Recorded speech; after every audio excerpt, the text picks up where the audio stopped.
Hello friends, I made this for It's Been a Long Time and I am really excited to be here. So, my name is Lauren. You may or may not know me before this moment. Hello, hi, how are you? If you have been here before, hey, welcome back. This is a weird video, right? I usually do a video around where the sun is at in the sky astrologically and then dive into how we can reflect on those themes through the tarot. But today, I'm diving into a little bit more, and that more is planetary. So there's been a lot going on with retrogrades. At one point I brought up, maybe I'll do something about retrogrades. And Mars got in retrograde and got me in my feelings, so here we go. Basically, this is what we're going to do for this video. What's most important? I am a Reiki / tarot / astrology buff, not expert by any means, but I really love getting to dig into tarot and into astrology and combine those things together into one most purest form of woo-woo. So welcome.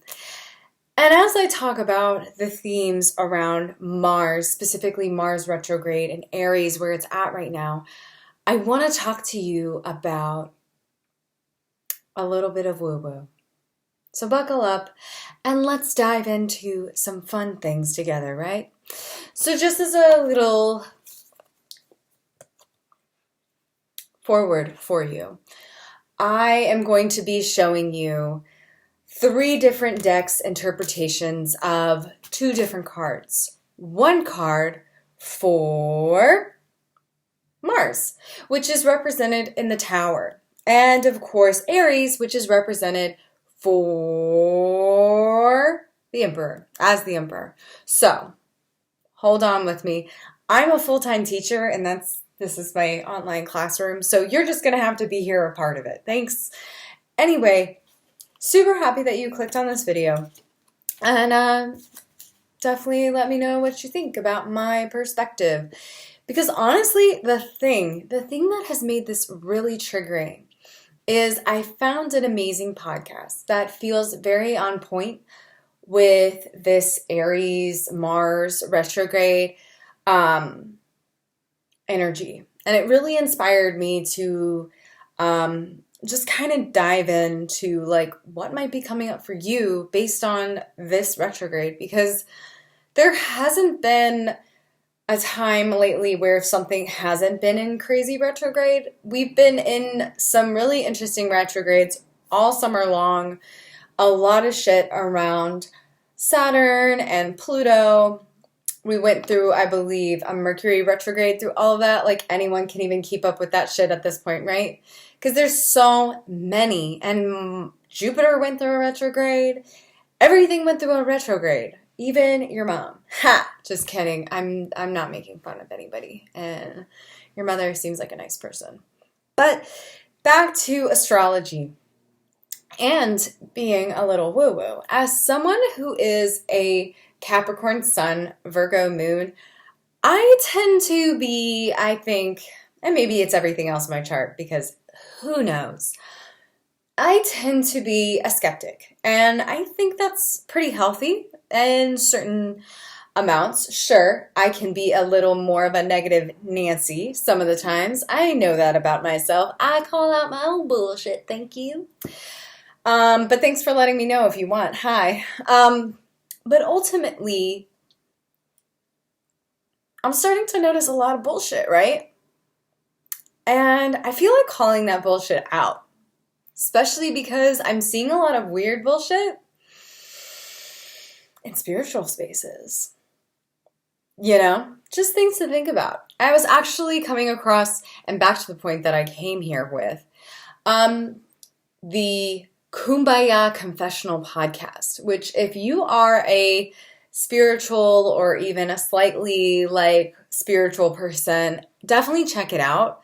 I will share a link to it in the description box down below because I think it is important. But honestly, and this podcast has been going on since before this retrograde, but I feel like, actually I should look at its astrology when it came out. But honestly, I feel like it's really striking a chord in me right now because Mars retrograde, right? So, before I dive into why we should be calling out some bullshit when we see it, let's rewind and talk about what does Mars retrograde even mean, right? So, I have 3 decks that I'm going to be exploring the themes of Aries and Mars here today. So, we have the Holly Simple Tarot, which is very lovely and very strange, which is what I'm very into. Then we have the Fountain Tarot, a classic, modern, minimalist design, but powerful watercolor imagery. And of course, the classic, the Smith-Waite deck, which, yeah, that's it. Which is the most classic deck that you can possibly ever really get connected to. It's the deck that I am trying to learn from the most right now as I deepen my tarot practice, since it has some of the most classical imagery and therefore some of the easiest to read, honestly. So, let's dive in. The first thing I want to talk about is Mars. Before we talk about the aspects of Aries and Mars, we need to kind of unpack Mars. Mars in the tarot is the Tower, and I can already tell at 6 minutes this is going to be a long video, so buckle up. This is going to be a long discussion or rant, whatever you'd like to call this. Hi, how are you? Anywho, let's talk about Mars. And when we talk about Mars in the tarot, we are talking about the Tower. The Tower is always a big red flag for people, right? When you get it in a reading, you might find yourself going, oh, fuck me, I guess. And yeah, you're right. Fuck you. And fuck us all. But in a good way, because it is the initiator of change. And this is a big deal right now.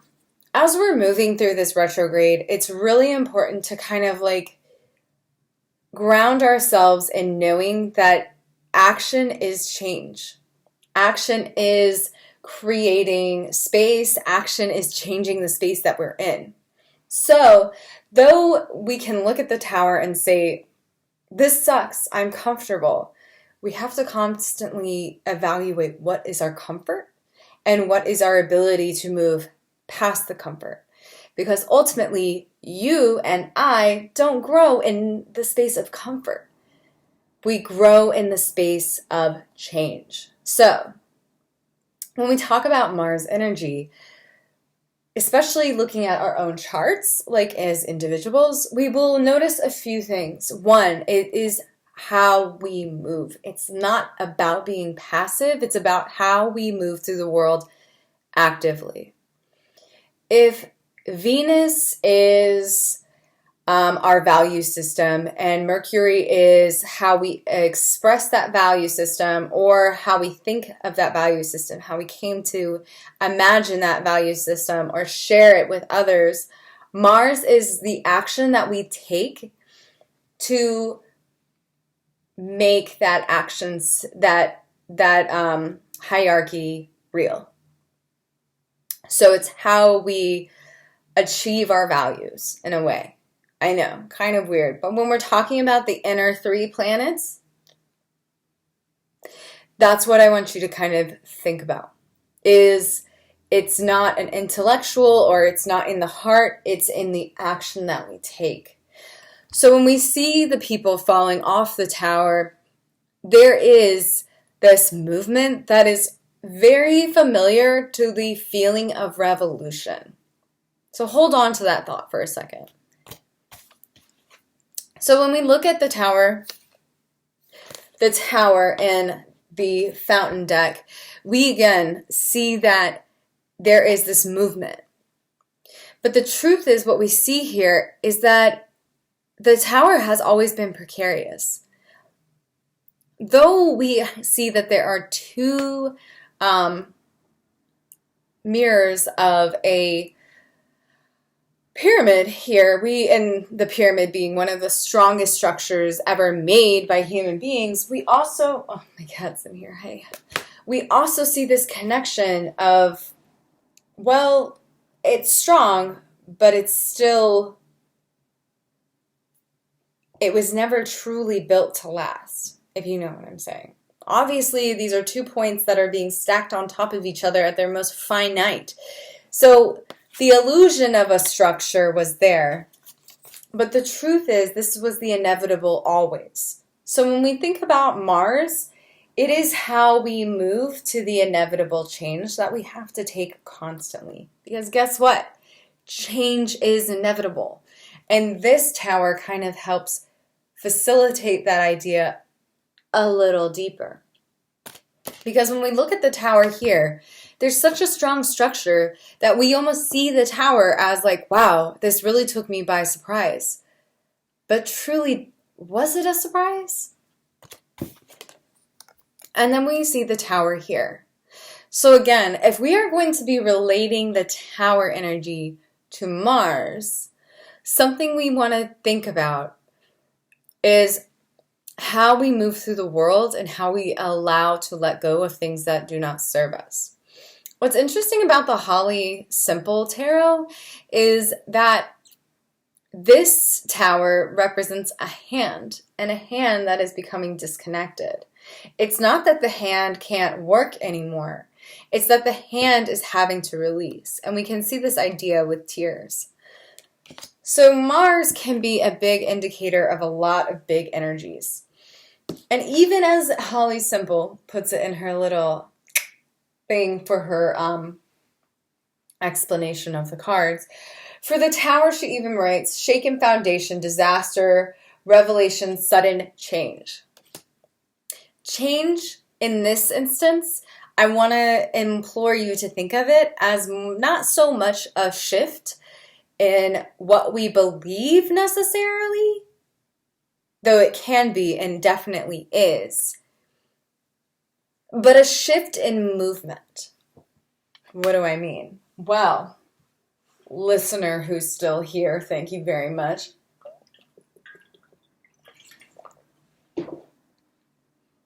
When we're talking about change, specifically these big changes that happen because of these shifts, we want to start by looking at what is the foundation, right?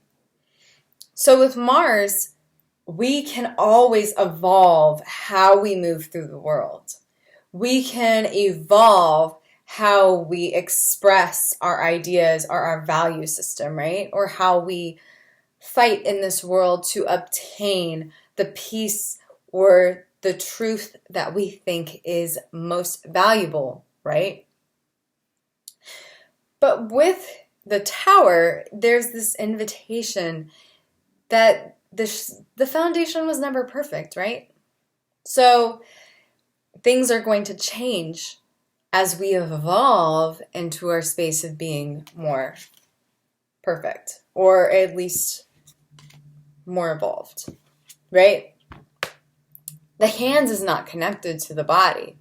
There's a lot of different disconnect. But the truth is, even though that finger won't grow back, we probably didn't need it, and we can use it in a different way. You're probably thinking at this point, Lauren, what the fuck are you talking about as far as this relating back to Mars? Well, let's unpack Aries through the tarot and see if this helps create a connection. When we look at Aries through the tarot, we're talking about the Emperor. And so, of course, as we talk about the Emperor, we're talking about cardinal energy, think of that as one, initiator, authoritarian. But for Aries, we need to reevaluate what is authority to us, because it's not about giving our authority to others. It's about standing in our power. It's about providing for others, and not in like, I'm the guy, I have to go provide for my family. It's we are all responsible for ourselves and those around us in our community, right?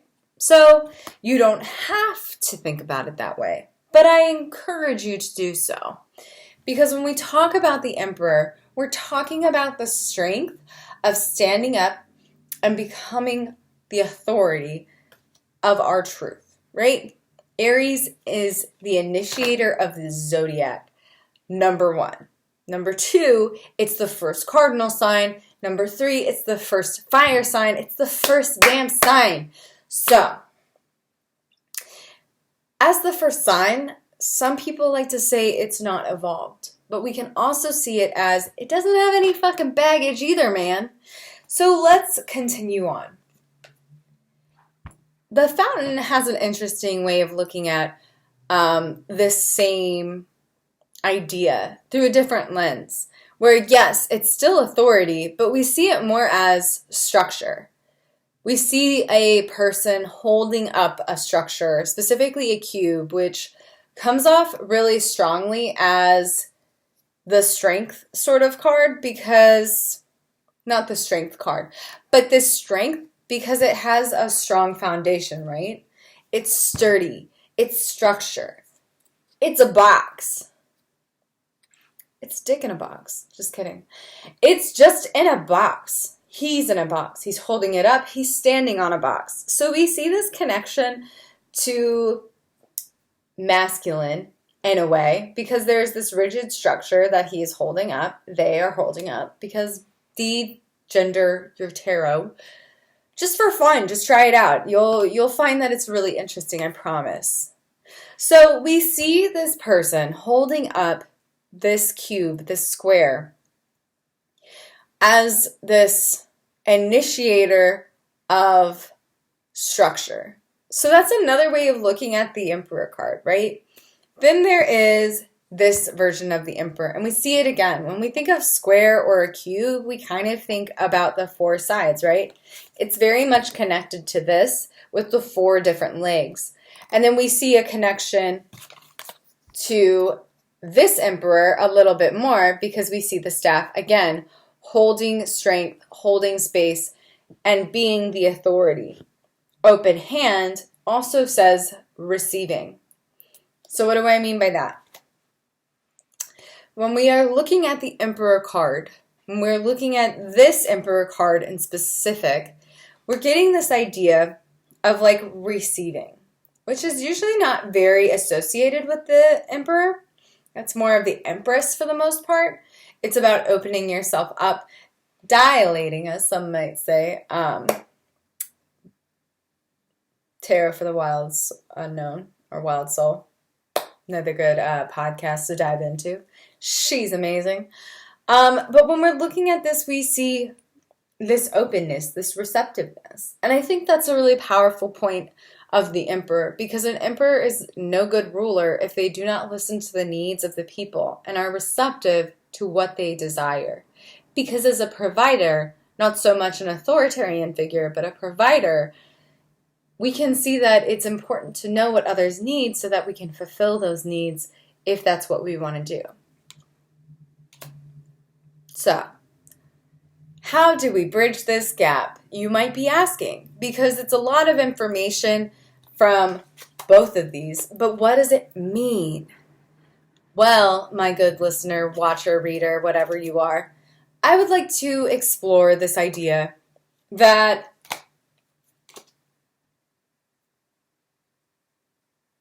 there's my thought. That Mars in Aries is really connected to this idea of moving while being passionate about creating new structures, new starts, and something that's super important is re-engaging with what we find important. So, again, you ask, what do I fucking mean? What seems to be coming up a lot is people questioning authority around them. When it comes to the Tower, we are all, or as we're calling it, Mars, We are seeing the faults in the foundation and saying, no, I don't believe this shit anymore. I don't want to follow. I want to know truth. And I want to stand in that truth in a way that is my authority. It's my birthright, right? We all are entitled to living in this space of authority. We all are entitled to stepping into the emperor at any point. This is not for just the masculine. It's for the everyone. Because this card, the Aries card, is about stepping up to the motherfucking plate, right? So, there's that way of looking at it. And that's super important. But let's go a little bit deeper because I'm noticing something crazy right now. And it kind of comes back to the Kumbaya confessional podcast. Because before I found this podcast, I was starting to notice something really interesting.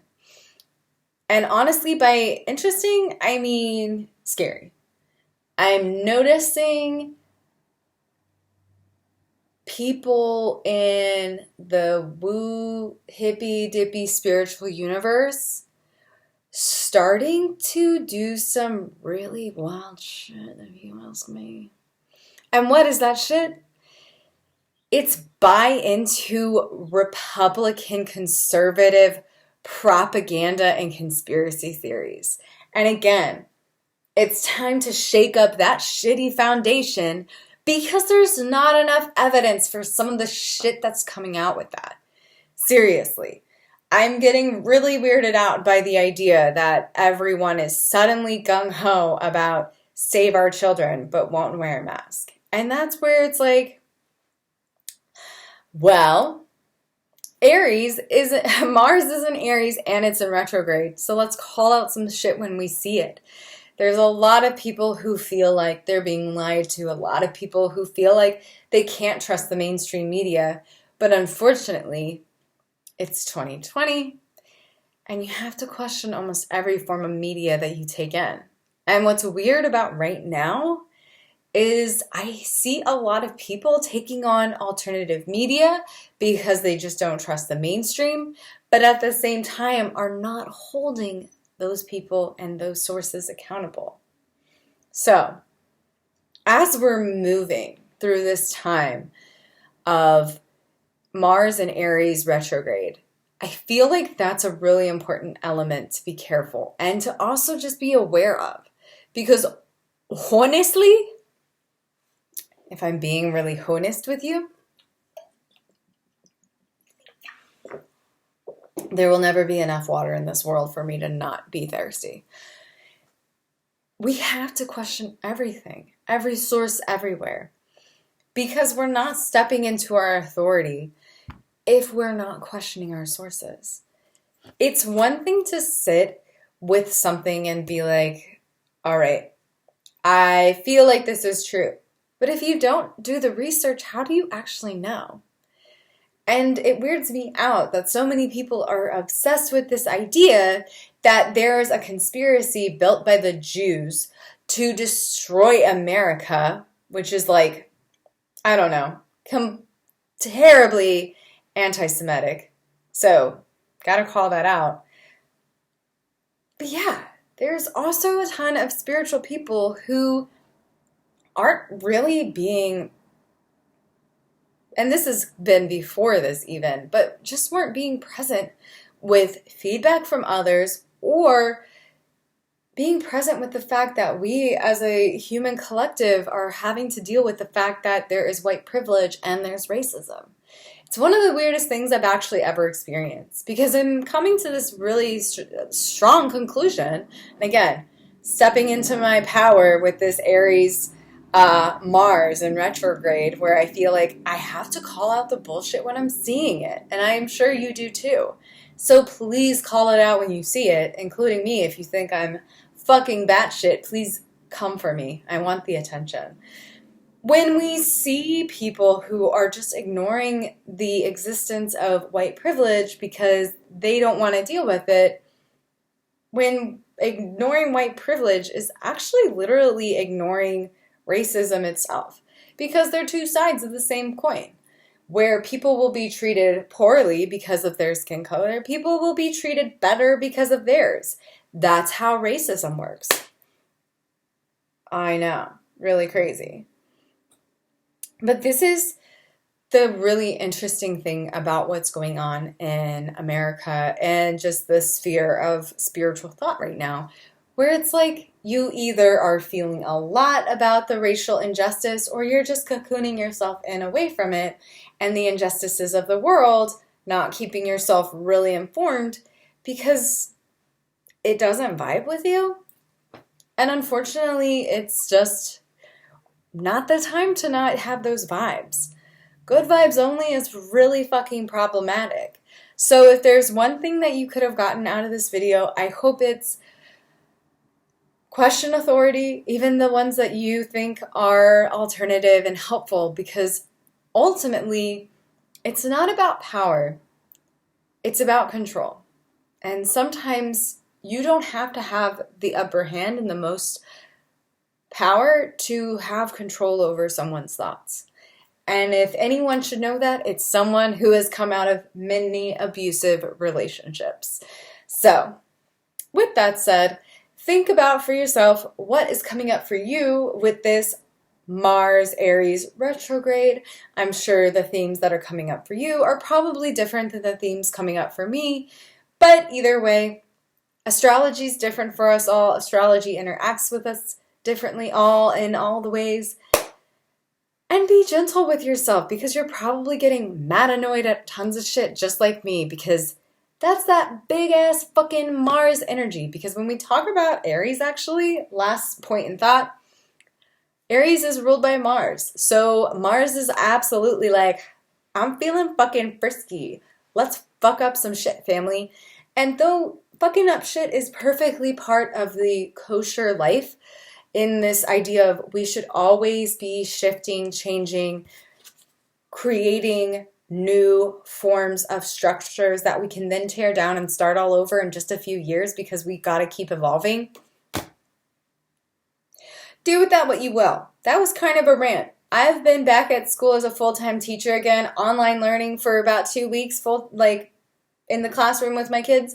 So I am on a whole new level of whatever this bullshit is. So, I hope that was helpful for you. I hope you enjoyed my ramblings. And until next time, I'm hoping to do another one soon. And leave a comment down below what astrology tarot thing you would like me to dive into next. I love you. Bye-bye.